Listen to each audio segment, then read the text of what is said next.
Et on évoquait les transports sanitaires à l'instant. Sachez qu'en Normandie, l'hôpital de Verneuil vient d'inaugurer la toute première ligne de drones médicaux. Des liaisons organisées vers un laboratoire d'analyse.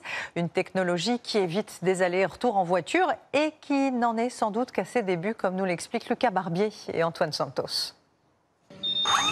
Un drone avec des prélèvements de sang à l'intérieur prend son envol. Il faut faire vite, il s'élance à 110 km/h pour parcourir 30 km.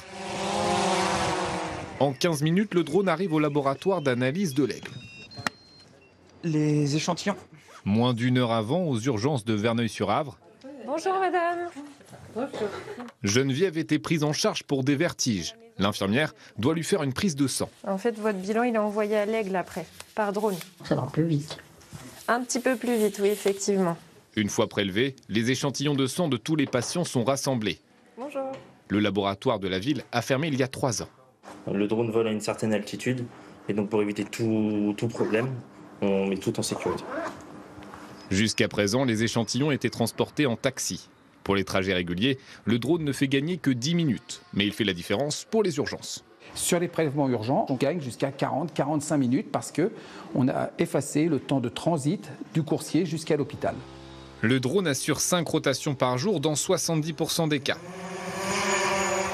En cas de vent fort ou d'orage, la voiture reste aujourd'hui l'alternative. On a démarré, nous, en 2021. Dès qu'il pleuvait un peu, c'était très compliqué. Pour arriver aujourd'hui à un système qui fonctionne, qui est déployable et qui est encore en progression pour toujours se rapprocher au maximum du besoin de l'hospitalier. Entre Verneuil et l'Aigle, il s'agit de la première ligne médicale régulière de France. Le coût est comparable au prix du taxi. Il est à la charge chaque mois du laboratoire d'analyse.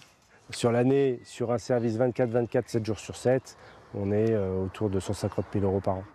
Des drones au service de la médecine sont testés partout dans le monde. En Allemagne, avec le transfert de blessés militaires. Demain, l'armée allemande prévoit de l'utiliser en opération. Au Canada aussi, où l'on transporte un poumon en urgence pour être greffé. À côté de Rouen, nous avions suivi le largage d'un défibrillateur. J'ai la boîte du défibrillateur, monsieur. Chaque année, 55 000 arrêts cardiaques ont lieu. Le drone défibrillateur permet une prise en charge plus rapide. Le fait que le défibrillateur puisse arriver rapidement, ça va permettre aux témoins de délivrer le choc, nous l'espérons même avant l'arrivée des secours. Des initiatives innovantes qui intéressent de nombreux hôpitaux français. Plus d'une dizaine de projets ont déjà été lancés.